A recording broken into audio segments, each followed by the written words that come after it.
আসসালামু আলাইকুম ওয়া রাহমাতুল্লাহি ওয়া বারাকাতুহু। আলহামদুলিল্লাহ ওয়াহদা ওয়াসসালাতু ওয়াসসালামু আলা মান লা নাবিয়্যা বা'দ। আলহামদুলিল্লাহ, উপস্থিত এতিমের বাবা ফাউন্ডেশন কর্তৃক আয়োজিত সহজ পদ্ধতিতে কোরআন শিক্ষা গ্রহণ করার এই ক্লাসে এলাকার বিভিন্ন বাড়ি থেকে আগত আমার মুসলিম ভাইরা, আপনাদের সকলকে এতিমের বাবা ফাউন্ডেশনের পক্ষ থেকে আন্তরিক শুভেচ্ছা ও অভিনন্দন। আল্লাহ রাব্বুল আলামিন আমাদেরকে মানুষ হিসেবে প্রেরণ করেছেন দুনিয়াতে। কি হিসেবে বলেন তো? মানুষ কি, এটা আমরা অনেক সময় অনুধাবন করতে পারি না।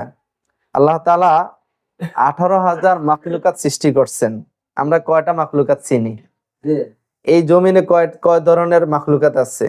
আমরা কয় ধরনের মাছ চিনি? সমুদ্রের তলদেশে আল্লাহ তাআলা অসংখ্য অগণিত জাতের প্রাণীকে আল্লাহ লালন পালন করতেছেন। তাহলে এই সৃষ্টি জগতের যত মাখলুকাত আছে সবার মাঝে শ্রেষ্ঠ কি? মানুষ। আশরাফুল মাখলুকাত আল্লাহ বলেছেন, মানুষকে আল্লাহ শ্রেষ্ঠ জাতিতে সৃষ্টি করেছেন। আল্লাহ রাব্বুল আলামিন এই মানুষদেরকে সৃষ্টি করেছেন এমনি। আল্লাহ তাআলার মহান একটা উদ্দেশ্য আছে, আল্লাহ একটা পরিকল্পনা আছে। এই মূল উদ্দেশ্য কি, কারণ কি, আমাদেরকে দুনিয়াতে পাঠানোর এই কারণটাও আল্লাহ তাআলা এই কোরআনে জানিয়ে দিয়েছেন। আল্লাহ বলেন, ওমা খলাকতুল জিন্না ওয়াল ইনসা ইল্লা লিয়াবুদুন। আমি জিন আর মানুষ ইনসান এই দুই জাতিকে সৃষ্টি করেছি শুধুমাত্র কেবলমাত্র আমার ইবাদত করার জন্য। সুবহানাল্লাহ। তাহলে আল্লাহ আমাদেরকে সৃষ্টি করেছেন, আমাদেরকে জানিয়ে দিলেন কেন? আল্লাহর ইবাদতের জন্য। আল্লাহ তাআলা সূরা মুলকের মধ্যে বলেন, আল্লাযী খালাকাল মাউতা ওয়াল হায়াতা লিয়াবলুয়াকুম আইয়ুকুম আহসানু আমালা। আল্লাহ বলেন, আমি জীবন দিয়েছি, মৃত্যু দিয়েছি, জীবন দিয়েছি। কেন জানো? এই কারণেই তোমার এই জীবন আর মৃত্যুর মাঝখানে যে সময়, এটাকে বলা হয় হায়াত। এই হায়াতের জিন্দেগিতে তোমরা কে কত ভালো কাজ করতে পারো, কে কত উত্তম কাজ করতে পারো, আমি আল্লাহ এটা দেখার জন্য একরকম পরীক্ষা হিসাবে আমি আল্লাহ তোমাদেরকে দুনিয়াতে প্রেরণ করেছি। তাহলে আল্লাহ তাআলা দেখতে চান আমরা দুনিয়াতে আসার পরে আল্লাহর হুকুম কি পরিমাণ আমরা পালন করতে পারি, কি পরিমাণ আল্লাহর হুকুমগুলো আমলে রূপান্তরিত করতে পারি, আল্লাহ এটা দেখতে চান।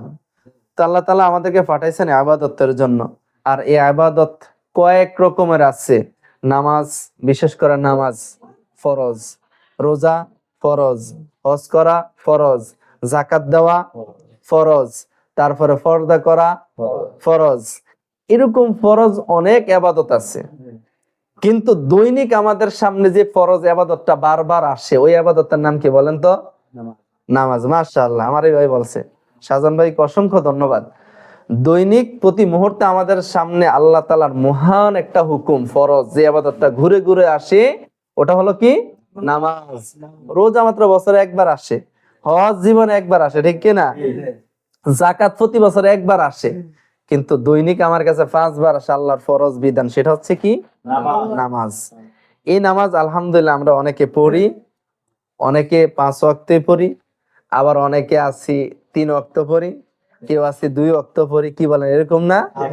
কারো জোহর ছুটে যায়, আসর ছুটে যায়, মাগরিব গিয়ে ধরি, এরকম হয়।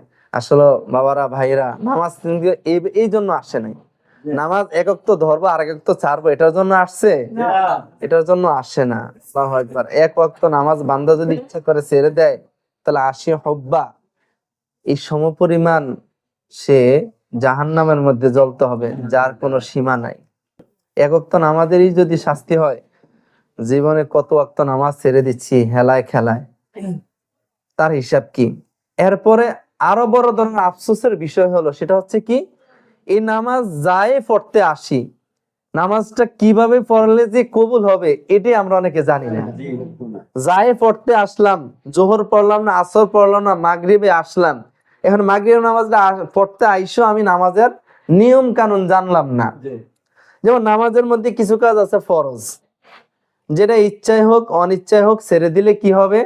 নামাজ বাতিল। আবার নামাজের মধ্যে কিছু কাজ আছে ওয়াজিব, যেটা ইচ্ছা করলে ছাড়লে নামাজ বাতিল, অনিচ্ছাকৃত ভাবে ছুটে গেলে নামাজের শেষ বৈঠকে তাশাহুদ পরে দুরূদ শরীফ পড়ার আগে সাউসিদা দেওয়া লাগে, ডান দিকে সালাম ফিরে, অনেক সময় দেয় না ইমাম সাহেবেরা? আবার নামাজের মধ্যে কিছু ভুল আছে যেটা করলে নামাজের কোনো ক্ষতি হবে না, নামাজ ভাঙবে না, সওয়াবের দিকে একটু কম হবে। তো এখন আমরা কোনটা জানি বলেন? নামাজে কোন কাজ ফরজ, নামাজে কোনটা ওয়াজিব, কোন ভুল হলে আমার নামাজে সাউসিদা ওয়াজিব হবে, এটা আমরা কয়জনে জানি? আমার নামাজের মধ্যে একটা ভুল হয়েছে, ধরো নামাজের মধ্যে এই 2 রাকাত পরে কি বৈঠক না, এখন আমি বৈঠক না করে 3য় রাকাতের জন্য দাঁড়ায় গেলাম। এখন এই যে ভুল হইলো, এখন এটার জন্য সমাধান কি? মানে আমি নামাজে আছি, মনে হয়েছে 3য় রাকাত পড়ার জন্য দাঁড়ায় গেছে, এটা আমি তো বৈঠক করি না, এখন আমি তো জানি না এটা কি করবো, তখন কি করবেন? কোন সঠিক মাসালা জানা নাই, তখন হয় কেউ আরেক রাকাত পইরা বসবো, অথবা কেউ টানা 4 রাকাত পড়বো, এই বিভিন্ন ধরনের। তাহলে এই জন্য নামাজ পড়ার জন্য আল্লাহ তাআলার হাবিব সাল্লাল্লাহু আলাইহি সাল্লাম বলেছেন, তালাবুল ইলমু ফারিদাতুন আলা কুল্লি মুসলিম, দ্বীনি ইলম শিক্ষা গ্রহণ করা প্রত্যেক নর এবং নারী, মানে পুরুষ এবং মহিলা উভয়ের জন্য আল্লাহ ফরজ করেছেন। এটা কি? দ্বীন শিক্ষা গ্রহণ করা। যতটুকু দ্বীন বুঝলে ইবাদত থেকে শুরু করে আমাদের সমস্ত কাজগুলো আমরা করতে পারি, আমাদের যত ইবাদত এগুলো আমরা করতে পারি, এতটুকু শিক্ষা গ্রহণ করা কি ফরজ। এখন এই নামাজের এই মাসলা মাসাইল গুলো আমাদের জানার দরকার আছে না নাই? ইনশাল্লাহ আমাদের এই প্রোগ্রামটা ধারাবাহিক চলবে। যখনই যে মুহূর্তে আপনাদেরকে ডাক দিবে, কিছু সময়ের জন্য আসবেন, আপনাদেরকে দীর্ঘ সময় রাখবো না, কিছু সময়ের জন্য আসবেন, আসলে আপনার উপকার হবে। আপনি যেদিনে আসেন আপনি প্রতিদিনই নতুন নতুন কিছু জানতে পারবেন, ইনশাল্লাহ। জানতে পারবেন না? ইনশাল্লাহ আপনি জানতে, আপনার উপকার হবে।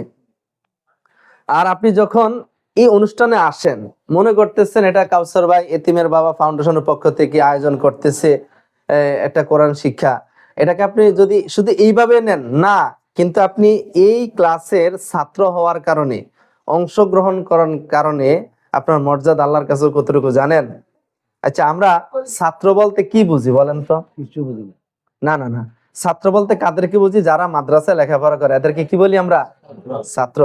এই ছাত্রদের বিষয়ে আল্লাহর হাবিব সাল্লাল্লাহু আলাইহি ওয়াসাল্লাম হাদিস শরীফে বলেছেন, ছাত্র যখন, কোন ব্যক্তি যখন দ্বীন শিক্ষা গ্রহণ করার জন্য ঘর থেকে বাইর হয়, যে কোনো জায়গা থেকে ওই দ্বীন শিক্ষা প্রতিষ্ঠানে যেখানে দ্বীন শিখানো ওই জায়গা রওনা হয়, প্রতিটা কদমের বিনিময়ে আল্লাহ তাআলা তার জন্য যে সওয়াব রাখছেন সেটা তো রাখছেন। আল্লাহ তাআলা, আল্লাহর হাবিব বলতেছেন, তার পায়ের নিচে আল্লাহর নূরের ফেরেশতারা, ফেরেশতারা কিসের? নূরের তৈরি না? ফেরেশতাদের পাখা আসেনি? আছে, ফেরেশতাদের পাখা আছে, তারা ডানা দিয়ে গোটা জমিনে চড়ে বেড়ায়।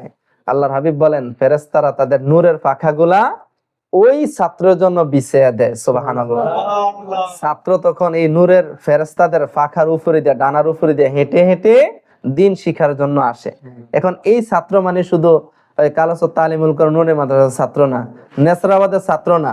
আপনারা যারা এই কোরআন শিখার জন্য নিয়ত করেছেন, এরাদা করেছেন, যখনই যেদিন আপনি ক্লাসের জন্য রওনা হবেন ওই মুহূর্তে আপনি ছাত্র। ওই মুহূর্তে কি আপনি যেখান থেকে, ঘর থেকে হোক, দোকান থেকে হোক, যখন আপনি এই উদ্দেশ্যে বাইর হবেন তখন আপনার কদমের নিচে আল্লাহ মর্যাদা দান করে দিবেন।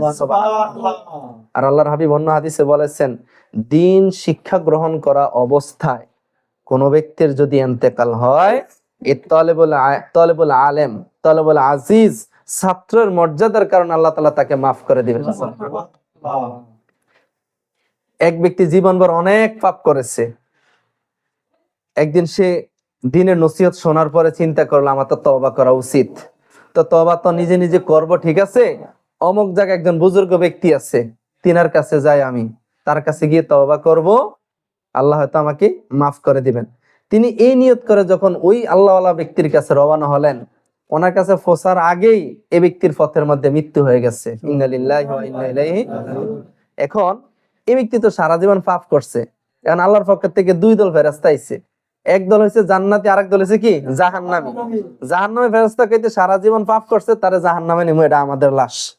আর জান্নাতীরা কয় না, তার নেকের কাজও আছে, তারা আমরা নিমু। এখন 2 দল ঝগড়া লাগা গেছে আল্লাহর কাছে সমাধানের জন্য। আল্লাহর কাছে কয়, আল্লাহ আপনি বলেন কি করব? আল্লাহ কয়, এই লোকটা গুনাহগার ছিল ঠিক আছে, কিন্তু তার শেষ মুহূর্তে একটা আমল, সেটা কি? সে তাওবার নিয়ত করছে, ভালো হওয়ার জন্য নিয়ত করছে। এবং এমন একজন আল্লাহ আল্লাহর কাছে, আমার প্রিয় বান্দার কাছে রওনা হয়েছে, ভালো মানুষের দিকে রওনা হয়েছে, পথের মধ্যে তার মৃত্যু হয়েছে, তার গন্তব্য জায়গা থেকে আর ওই ভালো ব্যক্তির পর্যন্ত এই রাস্তাটা মাপো, এটাকে অর্ধেক করো, দেখো এই অর্ধেকের সে কি এই পাশে আছে না ওই ভালো ব্যক্তির নিকটবর্তী হয়ে গেছে। ফেরেশতারা যখন মাপা শুরু করছে, দেখে এই লোকটা ওই ভালো ব্যক্তির থেকে অনেক দূরে আছে।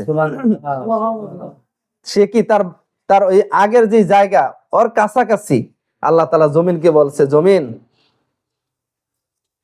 তুই যে খারাপ যে জায়গাটা, এটা তুই কি হয়ে যা, সংকীর্ণ হয়ে যা, ছোট হয়ে যা, আর যেটা ভালো রাস্তা, যেটা ভালো রাস্তা ওটা তার জন্য বড় হয়ে যায়। মানে এই খারাপের রাস্তা যদি ছোট হয়ে যায় তাহলে সে তাড়াতাড়ি ওই রাস্তা পার হতে পারবে। তো এই জন্য ভালো কাজের নিয়ত করলে আল্লাহ তাআলা তাকে এইভাবে সাহায্য করে।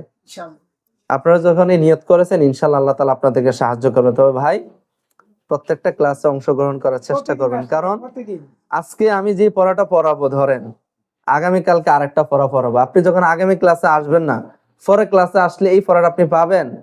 এটা যদি না পান তাহলে আপনি পরে ক্লাসটা বুঝে আপনার জন্য কঠিন হয়ে যাবে। এই জন্য কষ্ট হলো, ইনশাল্লাহ প্রতিটা ক্লাসে আমরা অংশগ্রহণ করবো ইনশাল্লাহ। রাজি আছি তো সবাই? আল্লাহ তাআলার কাছে দোয়া করবেন, নিজে নিজে দোয়া করবেন, আল্লাহ আমি যেন এই ফাউন্ডেশন কর্তৃক আয়োজিত এই সহজ কোরআন পদ্ধতিতে আমি যেন এই ওসিলা যেন আমি তোমার কোরআনটা শিখতে পারি, আমাকে সেই তৌফিক দিন। আমিন। আল্লাহ তাআলা আমাদের সকলকে আল্লাহর কোরআন শিখাবার মতো আল্লাহ তাআলা আমাদেরকে মেধা জেহান আল্লাহ দান করুক। আমিন। ওয়া আখির দাওয়াহুম আলহামদুলিল্লাহি রাব্বিল আলামিন। আসসালামু আলাইকুম ওয়া রাহমাতুল্লাহি ওয়া বারাকাতুহু।